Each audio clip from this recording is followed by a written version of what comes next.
Okay, you guys, this took a little while to organize, but we made it happen. You know this face, and he's coming to you all the way from Wellington, New Zealand. Hello, Julz Tocker. How are you? Hello, darling. I'm great. How are you?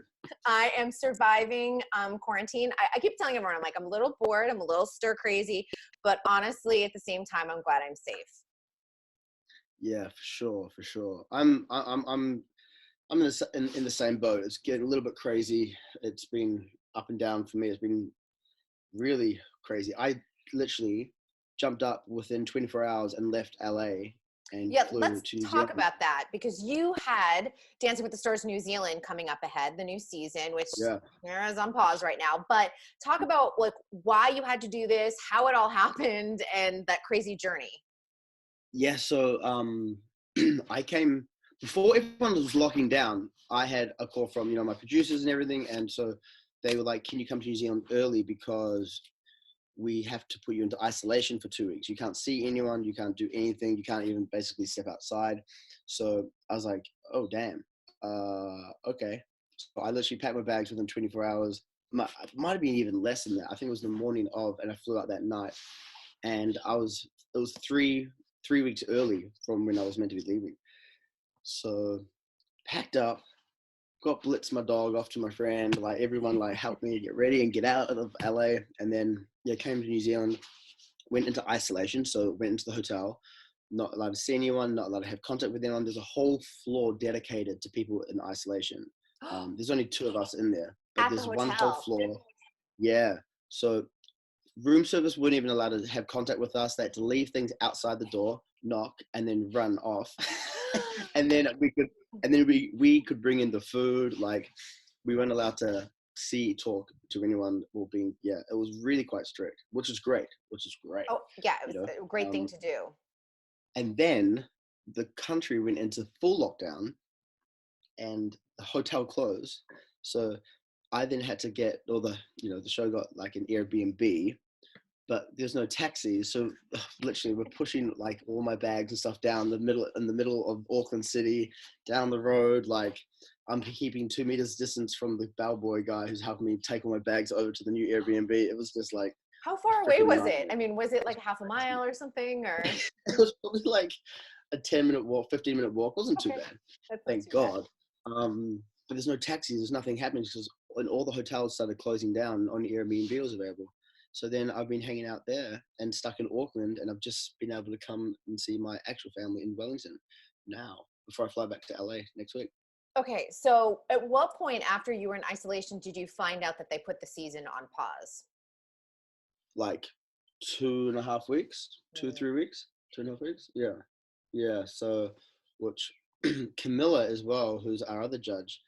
So like, it's scary because New Zealand aren't letting anyone into the country unless you have a New Zealand passport. Mm-hmm.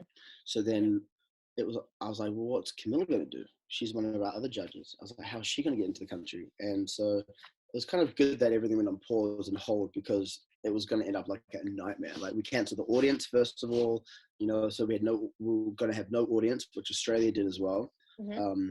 I talked to Shana about it, and she said it was fine. It worked really well. But then, the other judges couldn't even get into the country too. So it's going to be a nightmare to deal with. Yeah, that's awful. Have they given you an idea of when it might go back into production, or are we looking at 2021 probably? Maybe 2021. Yeah, that's what.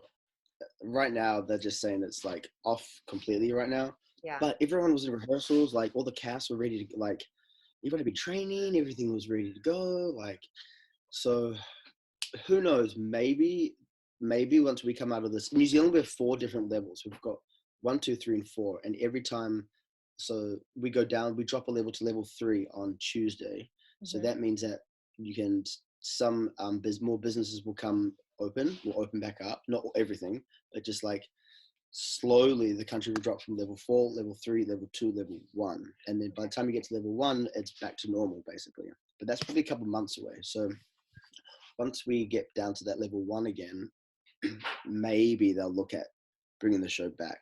Maybe. Yeah. Everything's on hold. Like nothing's happening, right? So like production everywhere is on hold.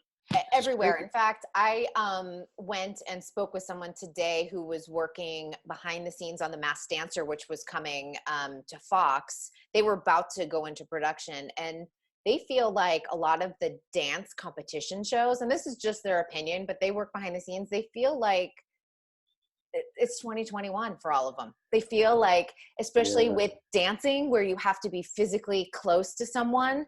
Yeah, the whole it's time. just not going to happen this fall. And that affects So You Think You Can Dance. That affects Masked Dancer. That affects Dancing with the Stars. These are some big things. Yeah. And So You Think was supposed to go into, auditions at this point, for a summer start. And I just don't know. It's a big question mark because no one's made any decisions, but behind the scenes, that's where a lot of people feel like is going to happen. It's so sad, isn't it? It's so frustrating and sad, especially for all the people who've been training and working hard. And I mean, we have to stay safe too. And I feel like New Zealand's done really well with everything here. We've really nipped it in the butt. Yep.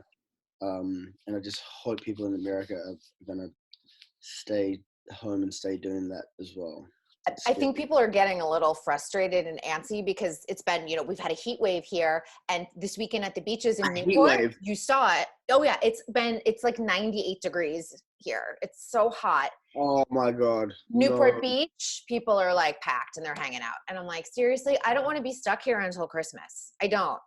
Yeah. You know? So home, please. It's frustrating. Now I've heard, like I read a great article. I don't know if it was in the Guardian or whatever publication, but is it your prime minister's is prime minister is the word that we use for New Zealand, that she's doing a fantastic job. Like people are really looking to her as a leader in how to like handle this and get people to comply and get this over with quickly. Yeah, she's doing a ridiculous job. Everyone here is just like on board, like totally on board. It's not like no one's going to a goddamn beach, for goodness sake. No one's going to a park. No one's like, everyone is really sticking to the rules. And I don't know in America, but over here, like if you're watching Netflix or you're watching a platform online, even on social media, anything, all of a sudden we'll get these alerts. COVID-19 update. We are at level 4, which means here's the rules. Don't forget. It's on TV. It's on the radio. It's everywhere.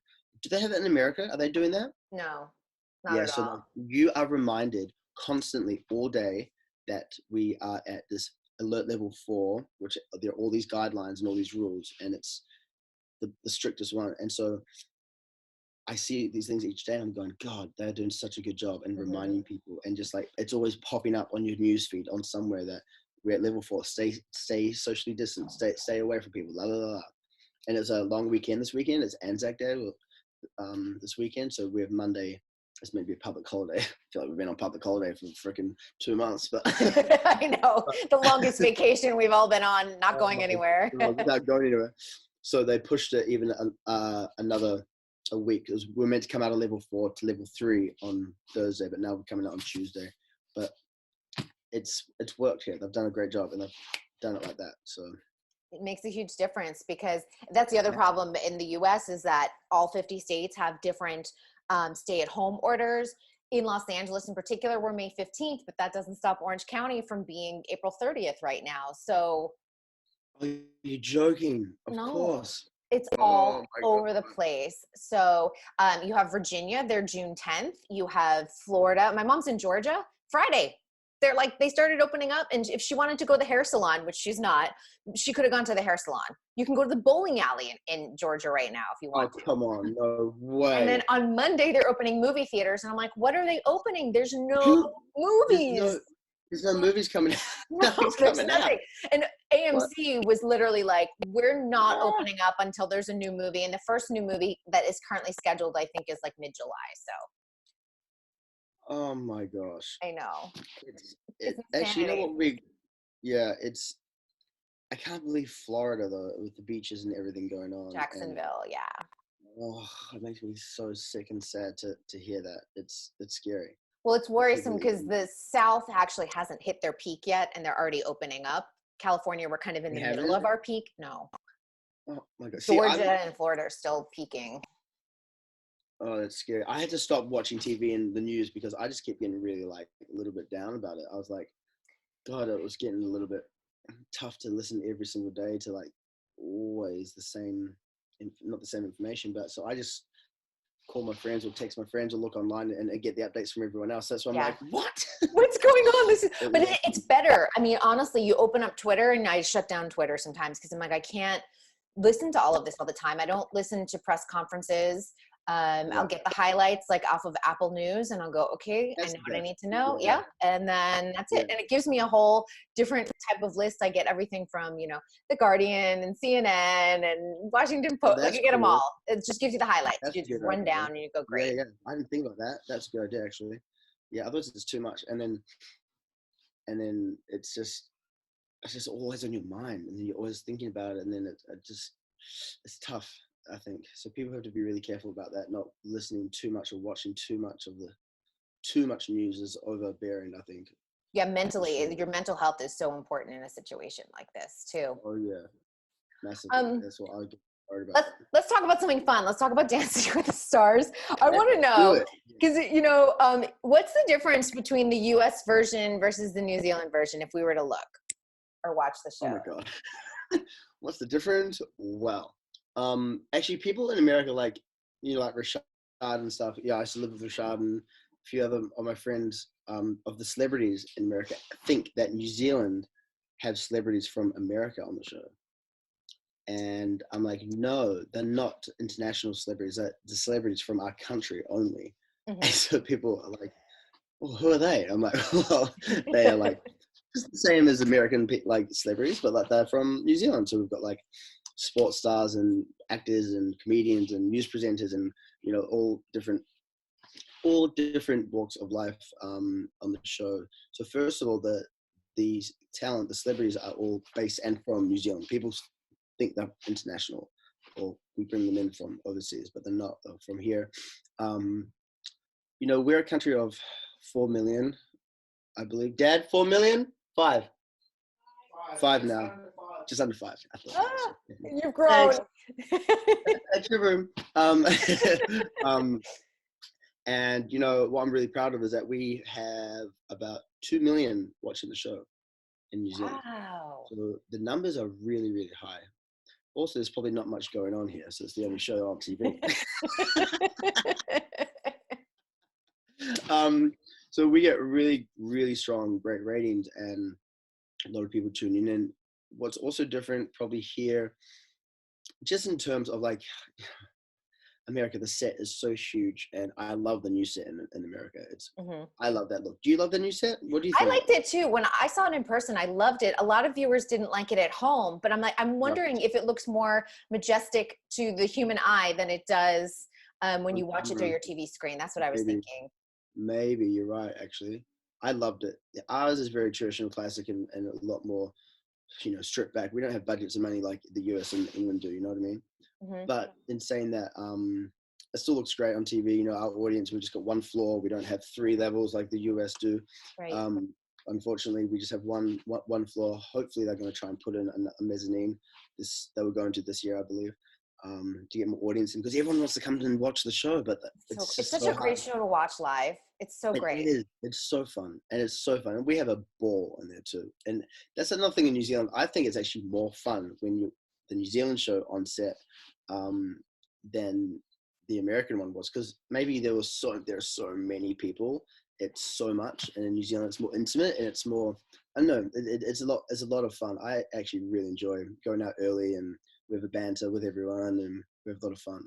So yeah. How do you rate your judging style? Are you a Len? Are you a Bruno? Are you a Carrie Ann? Everyone calls me the Bruno. Okay.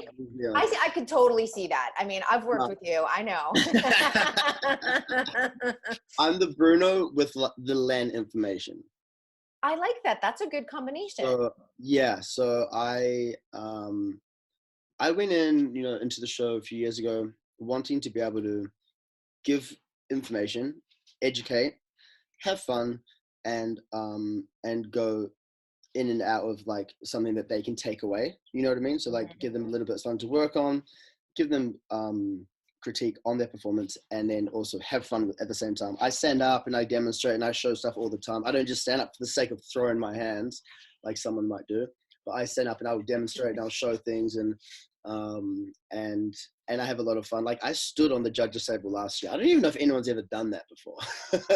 I got on the judges' table because I was so excited about something one night.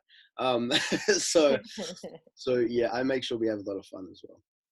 Yeah, I like that too. And I think one of my favorite parts of judging is when you do see the judges give them constructive criticism that they literally can go back to the studio and work on and see that journey. Because otherwise, if it's just like, that was great, which does happen in the US version. Over it. Yeah, I mean, we can even just go back to season 13 when you and I were on the panel together at AfterBuzz. It gets frustrating because even the best person, the person who's most likely going to win that Mirrorball trophy, still has something that they can work on. There is no perfection in dance. Of course. There is never. You're always striving to get the action better, the technique, the timing, the rhythm, the body action. I mean, there's always something. That's the most amazing thing about dance, and what I love about it. You are never there. You can be a better version of yourself that week, you know what I mean? But you're always developing, you're always moving forward, you're always changing. Because you change once, I think we've talked about this, you change one slice of that pie, say the technique needs to get better next week. Well, then you've only focused on that. So now what about your rhythm, and what about your timing, and what about the other slices of that pie? Performance, emotion, like there's so many layers to it. That one back into it. And I think, making sure that you talk about that as a judge is quite important. I think also for me, what's important is educating the audience so they know what to look out for when they are making their votes, so I educate as well. I try and give the audience ideas as well, and show them and demonstrate and talk about stuff. I don't have much time every time we talk, but I try to educate the audience at home as well, so they also become their own little judges at home. You know what I mean? When they're watching and what to look out for, which I think America needs to do more of. They did a good job in season 28. They did give those like little clips of like a Viennese waltz. This is some of the things you should look for. And I know that, Gleb did it with Daniela, and Gleb, Keo did it with Daniela. But I think it is one of those things that's been missing for a long time. And people are just like, this is great. And I'm like, now this is starting to look like a contemporary dance, not like a rumba, like things like that. There was such blurring of lines, and going back to the basics with Dancing with the Stars in the US was a good move. I think so too. Also in New Zealand, we have judges choice. So what happens is after a week, which they started doing in America, I actually was talking to the producers about how it worked in New Zealand. So after week 2, the bottom 2, they did it in America. They ended up bringing that in actually, didn't they, last year? I think so. The bottom 2 couples, the judges decide to vote who stays and who goes home. Oh, yes. Yeah, so I talked to them a lot about how that worked in New Zealand, and I was like, this is a really great concept.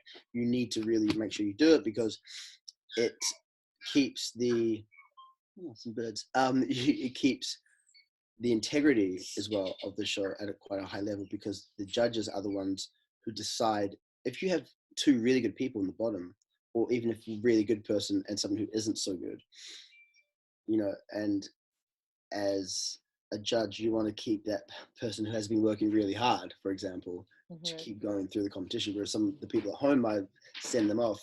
You can change the journey, you can change the whole entire outcome of the show with that control as a professional, keeping in the correct person in the show, I feel, anyway. So I think that's an awesome positive thing that we did in New Zealand, and that they did end up doing it in America. I just remembered.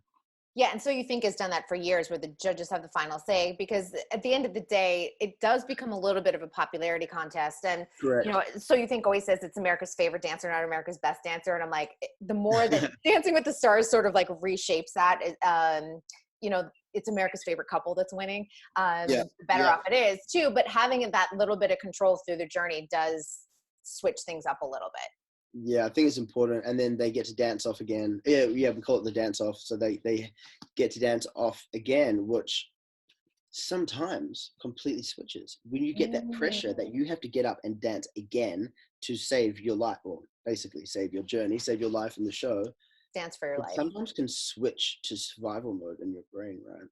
And then you see these performances, you see these people freaking step it up and come out on the floor, and you're like, well, that's what we wanted. Like, that's what we were looking for 3 weeks ago. And then what happens is sometimes then that kicks them up the butt, and then the next week they come out and they have this ridiculous, amazing performance, and you're like, Now, if you weren't in that bottom two and did that dance off, you would never have been able to push yourself to that extreme level of what you've just given us. You know? Yeah, lights a fire under them. Yeah, it really does. And I think Strictly does the dance off, doesn't it? They do. That's where it came from. Yeah. They did it. Yeah, and then we added it in here to. I'm not sure if Australia have done it yet. I need to check that with Sharna, but yeah. Yeah, interesting. I like it. Have you compared judging notes with Sharna since she's been doing Australia and you've been doing New Zealand? I haven't actually. That would be quite fun. I know you guys need to do that. Do that actually. Yeah, that would be quite interesting too. That'd be really fun. We should do it we should do it all together on a call like this. We should watch a performance from like Strictly or something. We should all give our feedback. I would like that. That would be so much fun to watch, just to hear what the three of you pick out and like what is the element that you think that couple needs to work on. That would be fun. I want to talk to them. That would be really cool. I know, it needs to happen. Yeah, that'd be a great idea. Yeah, that'd be awesome actually. I think, that'd be amazing, because I just want to hear judging styles too, because you guys are all three completely different types of dancers too, so you're going to bring something different to the table. For sure. I mean, we had in New Zealand, we had an American, a Danish, and a Kiwi on the panel. 3 very different personalities, very different dances, very different styles. So that's also what was really positive. I feel we had 3 very, very different characters. So we all had completely different comments. And sometimes we agreed a lot more than other times. But the feedback and what we gave was really, I think it was really good, because you got something a little bit from all of us, you know, not the same thing. Yeah, I agree with so-and-so. Yeah, I agree with her. Like, how many times can you all agree? Find something else to look at and give them that information and tell them, you know what I mean?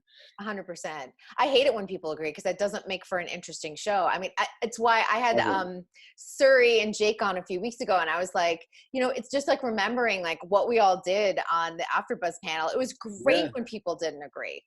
I loved it. That probably also helped me and trained me for this moment, being in the seat now in the judging panel, because, you know, we did the AfterBuzz, you know, we talked about it all the time, and we're, you know, we talked so much about what we would have wanted, or what we would have wanted the judges to say, or why they didn't say this, or why they didn't say that. And then so it made me realize, well, if I'm maybe going to be a judge one day, what would I want to talk about and how I want to say it? And that's probably also really helped when we did all that, you know. It's really good. We had a good time with that. Do you have like one memory of doing that? Because that was a crazy season, because that was the Max and Meryl season. So like the fans were up big time. God, that's right. I forgot about all of that. I remember working with Charlie. I just remember with Sharna, and we thought Charlie was going to go through to the final, and he freaking didn't. That was really sad. They still, Mary Poppins. I love that. Favorite dances that's ever been done on the show. Yeah, I think that was one of my favorite dances as well. That was epic. That was such a shame that he didn't keep going through it. They would have kept creating such amazing numbers. It's a really shame. I know, and I just think that, you know, of course the vote gets split because it's the figure skating fans and blah, blah, blah and all that, but I still feel like the 2 of them been in the finale, it would have been an Amy Purdy, who was spectacular. That season was really well cast, but that would have been an A+ finale with for God's sake, the 3 of them. I hope that, I know that you know, it's going to be, God knows if it's going to happen this year or not. But I really hope that we start seeing some more casting like it used to be in America. Yeah, and you know, I was thinking too, if they go in the fall, how that affects casting, because you may not have someone, you know, oftentimes you have like a cancer survivor or something like that. That's someone who has a suppressed immune system. They may not be running to do season 29 just with what's going on. Someone who's older and more susceptible to COVID, they may not be running to do it. So it could change the casting. Gleb was like, bring it on. If we get a young cast, he's like, I want the young athlete. And I was like, yeah, but. And also traveling, like people from out of state, people from the East Coast, like people traveling too. I mean, yeah, it's going to be an interesting one to see what happens. Yeah, it really is. And it's not going to be, you know, the pros running around chasing the country singer around the, you know, the Hell country. no. There's no tours. So actually, we might see some. No one's got work, so we might see some good talent come through because no one's got anything to do. Hey, yeah, if you're going to get $285,000 from ABC. It's a lot of money. You might actually, when we haven't been working for, how many months, it might be the blessing in disguise getting a really great cast because of COVID. It could be the opposite of it. I know. Actually, I never thought about it like that. That's actually no, I didn't either. I was thinking people who wouldn't do it, but then you may get some I don't know if you're going to get A-listers, but you might get some solid B+. Yeah, maybe. Yeah, maybe B's. I mean, some C's would be handy too, but some B+. Some B+. I know. I know. But yeah, I mean, I think they did a good job of casting last year too. It was a more recognizable cast, I think, for a lot of people. I knew I wasn't on the day they were announcing the cast, I wasn't looking up on Google who is that person? What influence is this time? Yeah, right. It was more recognizable. Yeah, you give me a Kristyn Brinkley and a James Vanderbeek, we're good. Yeah. Oh yeah, for sure. Yeah. Oh, I love Dawson's Creek. Oh God, I know. So good. So good. So you're coming back to LA next week? I'm coming back next Friday as of now. Do you have to quarantine again? I do. Well, I don't know. I believe so. Probably 2 weeks. I would say it's 2 weeks, yeah. And I kind of timed that in the sense of when LA goes out of lockdown, if it doesn't get pushed again. So I tried to time it to, I go 2 weeks with the lockdown, then we hopefully can start to, who knows if we can get out, but fingers crossed. Yeah, I do know that. I mean, we're currently at May 15th. I currently have a job that is kind of just waiting for things to open. And so if we open May 15th, we're going to start in mid-May, or, they also have a contingency plan of late May, early June in case, we lose another 2 weeks, but you can hang out. Wouldn't be harmful. It would be good if they had to do it. We got to be freaking safe. We can't get back out there and then it comes back around again. I mean, what's the point? What's the point? It's just the economy is up and down like this, and more people are getting sick. I know it's super frustrating. You'll at least get to quarantine with your dog, right? I know. So I'm so excited to see him. I was thinking about rescuing a husky as well.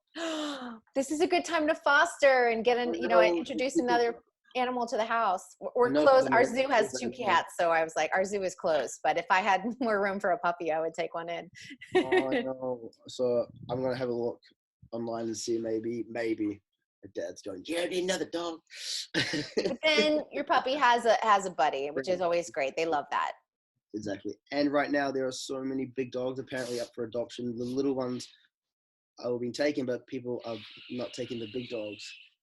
So if you can take a big dog, that would be great. If you can take a big dog, go get a big dog, people, please. I know. My kitties were rescued from downtown LA, so I'm a big rescue. Cool. Yeah, they're super cute. So, well, Julz, I hope I get to see you in LA soon versus later. I'm sure, once we're out of this, we will catch up. Bigger and stronger and lots going on. And amen. Yes. I can't wait, but I'm glad you're safe. I'm glad everything, in all of your crazy journeys, you came out healthy. It was going through the airport, getting through LA. I was never so nervous to fly in my life. I got out the car and I was like, this is crazy. The masks and the things and the gloves and the bag. I was just like, and wiping down. It's funny. I've been doing a job back and forth in Europe for the past 2 years, and I was someone that just gets colds very easily. I started wearing masks 2 years ago and wiping down my seat 2 years ago, not wearing gloves. And I stopped getting colds because I was wiping down my seat and wearing a mask. Yes. Because I was tired of getting colds that were lasting 6 weeks. My colds were lasting forever. Domestic in America, I find I get off the plane domestically and I'm like, oh God, I always feel crappy and nose running just domestically. Yeah. I spent 2 weeks in Austria at almost the peak of COVID in Europe. And then I spent a week in Vegas right before it closed down. Not good. I'm good. Wow. But I've been wearing masks. So now you're saying that maybe. I know, just knock that. So just wear it. And if you get your Clorox wipes when you get to your seat, because I know the airlines are telling you they're cleaning, but do it yourself so you know. It makes a huge difference. Sure. Yeah. All right, lovely. Good to see you. Awesome to see you. Thank you so much. I know, this is great light too. You look really good. It's a bit overcast here today. It was really beautiful. That's the perfect filming light though. That is true. Yeah, that is true. All right, I will see you in LA. Safe travels home. All right, you take care too, okay? You got it. Thanks, Julz. All right, lots of love. Bye.